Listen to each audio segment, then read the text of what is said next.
Bonsoir mon ami, c'est Claudine qui te parle. J'espère que tu as passé une bonne journée et que tu me retrouves avec joie en ce soir. Joie surtout d'ouvrir la parole de Dieu et de découvrir de nouvelles vérités qu'il y a cachées.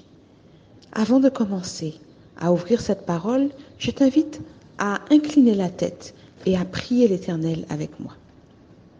Seigneur Dieu Tout-Puissant, nous voici encore présentés devant ta face, fidèles à notre poste, parce que nous voulons en apprendre davantage de toi. Nous voulons chaque jour nous consacrer davantage à toi et te ressembler un peu plus. S'il te plaît, ôte de nos cœurs ce qui ne vient pas de toi, ce qui ne t'appartient pas. Et à la place, accorde-nous les fruits de ton esprit, le fruit de ton esprit, la joie, la paix, la bonté, la patience, la bienveillance, la maîtrise de soi et tout ce qu'il en est. Nous te demandons et te réclamons cette grâce au nom de Jésus. Amen. Le texte de ce soir se trouve dans Ruth 2, les versets 14 à 17. Je lis.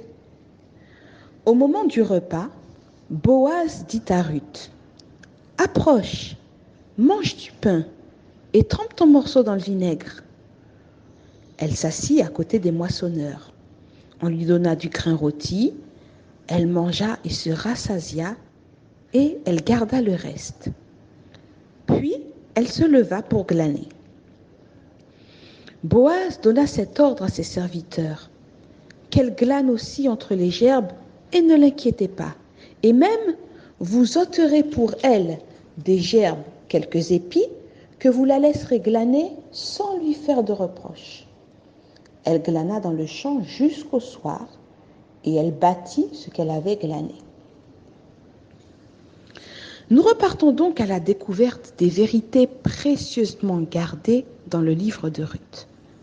Aujourd'hui, nous considérons l'esprit de générosité et d'hospitalité dont fait preuve Boaz à l'égard de Ruth.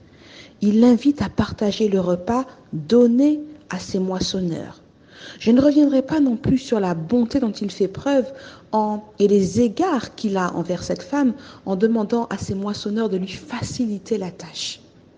Aujourd'hui, j'aimerais que nous nous arrêtions quelques instants et que nous observions l'attitude de Ruth. Celle-ci accepte l'invitation, mange, se rassasie, conserve le reste de son repas, puis se lève pour retourner à son travail.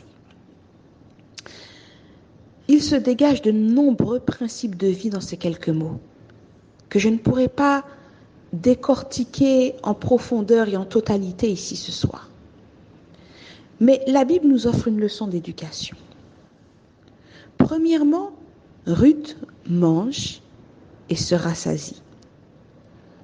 Par cette attitude, elle montre déjà qu'elle n'est pas une femme qui se livre aux excès. Elle consomme uniquement ce dont elle a besoin, sans faire preuve de gourmandise, d'excès de table. Nous aurions tort de penser, mon ami, que Dieu, qui est le concepteur du corps humain, ne se soucie pas de notre santé, de notre bien-être physique, de nos habitudes en la matière.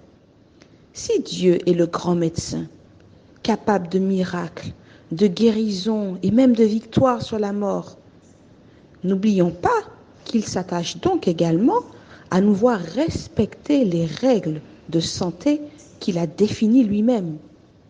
D'ailleurs, 1 Corinthiens 10, verset 31 nous rapporte « Soit donc que vous mangiez, que vous buviez ou que vous fassiez quelque autre chose, faites tout pour la gloire de Dieu. » Dieu appelle donc ses enfants à se montrer sobres, tempérants dans le manger et le boire, comme dans tous les autres aspects de notre vie, que ce soit la gestion de nos finances, de notre temps, de nos relations sociales, de nos talents, etc. Tout doit être utilisé et soumis à l'Esprit de Dieu, avec tempérance et animé de sa crainte. Ruth accomplit ensuite un autre geste, qui est de réserver ce qui lui reste de son repas. Elle ne jette pas, elle réserve. Ce n'est pas anodin si la Bible le mentionne.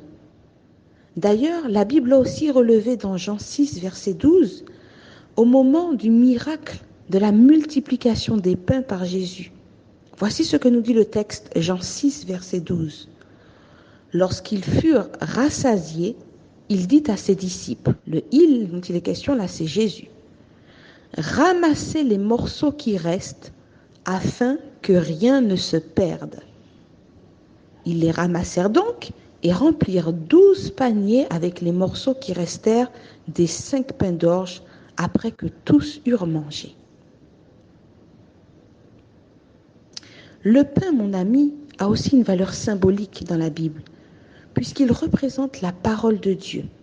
Comme le rapporta Jésus lui-même, l'homme ne vivra pas de pain seulement, mais de toute parole qui sort de la bouche de Dieu. Tout comme Boaz invita Ruth à sa table, Dieu nous invite aussi à la sienne, c'est-à-dire à l'étude de cette parole, qui est la seule à pouvoir nous nourrir spirituellement, à produire en nous la vie et la force pour vaincre les tentations, surmonter les épreuves, faire preuve de foi et de détermination en tout temps. C'est grâce à la parole de Dieu que nous pouvons nous saisir de ses promesses en temps et en heure et que nous pouvons savoir quel chemin emprunter, quelle décision prendre devant certaines situations de la vie. Chaque miette de ce pain est donc précieuse. Nous abordons parfois la Bible avec un besoin précis. Peut-être que tu ouvres la Bible ce soir pour trouver des réponses à tes questions, pour trouver de l'espoir, de la consolation dans des moments de douleur, pour trouver une réponse, une direction à suivre. Mais lorsque nous quittons cette table, qui est l'étude de la parole, rassasiés des réponses que nous a accordées l'Éternel, ne dédaignons pas les autres enseignements que nous avons perçus en même temps. Les autres directives que Dieu nous prodigue en plus de notre besoin initial. Soyons comme le prophète Samuel, dont il est ainsi parlé dans 1 Samuel 3, verset 19. Samuel grandissait.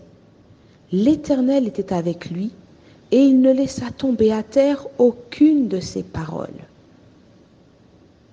Ce soir, mon ami, je vais t'interpréter un chant qui s'intitule « T'aimer Jésus, te connaître ».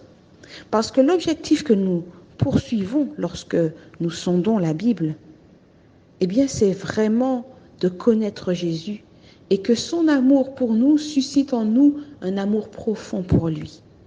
Parce que la vie éternelle, c'est qu'il te connaisse, toi, le seul vrai Dieu. Je te lis la première strophe.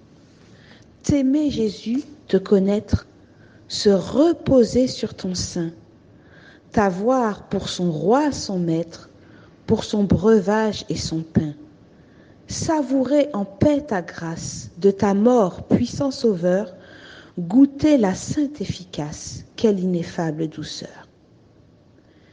T'aimer Jésus, te connaître, se reposer sur ton sein, t'avoir pour son roi, son maître, pour son breuvage et son pain, savourer en paix ta grâce, de ta mort puissant sauveur, goûter la sainte efficace, quelle ineffable douceur.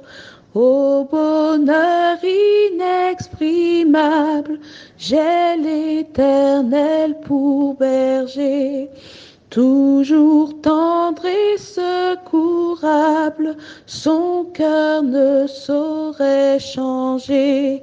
Dans sa charité suprême, il descendit ici-bas, chercher sa brebis qu'il aime et la prendre dans ses bras.